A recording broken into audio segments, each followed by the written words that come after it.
विकास की चमक के पीछे भ्रष्टाचार का अंधेरा कैसा होता है, आज इसकी एक बानगी मध्य प्रदेश के जबलपुर में देखने को मिल रही है। जबलपुर में एयरपोर्ट से खमरिया को जोड़ने वाली करीब 9 किलोमीटर लंबी और 100 करोड़ रुपए की भारी भरकम लागत से बन रही मुख्य सड़क अब विवादों के घेरे में है। आरोप है कि यहां विकास के नाम पर विनाश का खेल खेला जा रहा है। ठेकेदार नियमों को ताक पर रखकर अपनी मनमर्जी कर रहा है और करोड़ों का यह प्रोजेक्ट पहली ही बारिश में ढहने की कगार पर पहुंच गया है।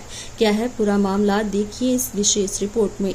जबलपुर का यह वो महत्वपूर्ण मार्ग है जो एयरपोर्ट को खमरिया से जोड़ता है। सरकार ने इसके लिए 100 करोड़ का बजट स्वीकृत किया ताकि जनता को राहत मिले, लेकिन धरातल पर जो दिख रहा है वो हैरान करने वाला है। पूर्व पार्षद विनोद चौधरी ने मौके पर पहुंचकर निर्माण कार्य में हो रही बड़ी लापरवाही का भंडाफोड़ किया है।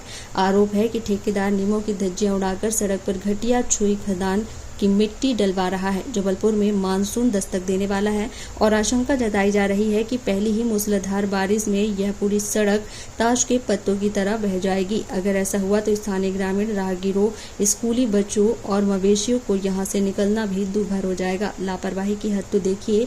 करोड़ों के संवेदनशील प्रोजेक्ट की निगरानी के लिए मौके पर एक भी जिम्मेदार अधिकारी मौजूद नहीं रहता। ठेकेदार ने बिना किसी पुलिया या ड्रेनेज सिस्टम की व्यवस्था किए सड़क को करीब 7 फीट तक ऊंचा कर दिया। नतीजा यह होगा कि बारिश के दिनों में आसपास के गांवों में भारी जलभराव का खतरा पैदा हो गया है। इतना ही नहीं, ठेकेदार पर पास की नहर और पहाड़ी की अवैध रूप से खुदाई करने का भी आरोप है।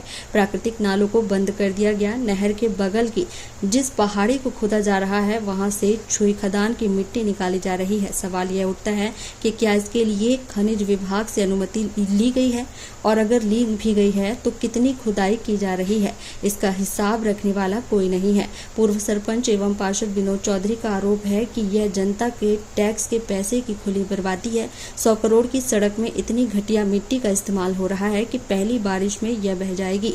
बिना पुलिये की सड़क को 7 फीट ऊंचा कर दिया गया, जिससे पूरा इलाका जलमग्न हो जाएगा। ठेकेदार अवैध रूप से नहर और पहाड़ी को खोद रहा है। प्राकृतिक नाले बंद कर दिए गए हैं। मौके पर कोई सरकारी अधिकारी देखने वाला नहीं है। हमारी माननीय मंत्री जी, कलेक्टर महोदय एवं मीडिया से मांग है कि इस पूरे मामले की निष्पक्ष जांच हो और इस भ्रष्टाचार ठेकेदार को तुरंत ब्लैकलिस्ट किया जाए। वहीं पूर्व पार्षद ने अब इस पूरे भ्रष्टाचार के खिलाफ मोर्चा खोल दिया है। उन्होंने सीधे तौर पर माननीय मंत्री जी और कलेक्टर महोदय से निष्पक्ष जांच की गुहार लगाई है। तो ये दलदल बनाती है? हाँ, दलदल बनाती है। भाई इसमें क्या डलना चाहिए? रोड में हार्ड वर्किंग हार्ड कोट डलना चाहिए, हार्ड मुरम डलना चाहिए, WBM होना चाहिए। यहाँ पे अगर मिट्टी डल रही है। अच्छा, ये इस तरह का भी ये जो डल रहा है, ये क्या है? ये सब मलमा टाइप का डाल रहे हैं। ये काली मिट्टी के लगते हैं ना, ये सब काली मिट्टी है जी। ये सब काली मिट्टी है जी, ये काली मिट्टी। मैं पूर्व पार्षद विनोद चौधरी, वार्ड नंबर 79। ये एयरपोर्ट से इंझर तक 9 किलोमीटर रोड बन रही है, जो कि लगभग टेंडर के माध्यम से 100 करोड़ रुपए की रोड है ये। और ये नगर निगम सीमा है, इससे आगे खकरतला ग्राम पंचायत सीमा है। ठीक, यहाँ से 4-5 गांव जुड़ते हैं। वहाँ की बच्चियाँ 12वीं तक पढ़ने पेपरिया आती हैं। लोग वहाँ के किसान मजदूर वर्ग हैं, आदिवासी बहुल एरिया, पूरा खमरिया बाजार करता है, यहाँ से उनको पास पड़ता है। आज ये रोड बन रही है तो ठेकेदार अपनी मनमर्जी से, सचिन यादव अपनी, क्या नाम है, नितिन यादव अपनी मनमर्जी से ये मिट्टी डाल रहे हैं। कोई अधिकारी यहाँ कहने वाला नहीं है, कोई अधिकारी देखने वाला नहीं है। क्या ये नियमावली में है कि आप मिट्टी डालेंगे? आज 11 जून है, बारिश ने जबलपुर में दस्तक दे दी है। अभी बारिश आ जाएगी, जानवर नहीं निकल पाएंगे, इंसान की तो छोड़ दो, पूरी मिट्टी बह जाएगी। छुई मिट्टी डाल रहे हैं और नहर से अवैध खुदाई कर रहे हैं। कितने घन मीटर की अनुमति मिली है आपको नहर पे? क्या स्वरूप होना चाहिए उसकी नहर की खुदाई का? उसका कोई नियमावली नहीं है। आप पहाड़ देखो कैसा खोद रहे हैं।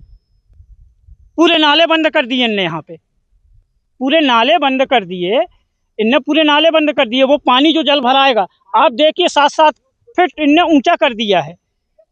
और कोई भी पुलिया की व्यवस्था नहीं है, कोई भी पुलिया की व्यवस्था नहीं है। इसलिए मैं शासन से निवेदन करता हूँ कि उसे किसी का बाप का पैसा नहीं, जनता का पैसा है, जनता के टैक्स का पैसा है।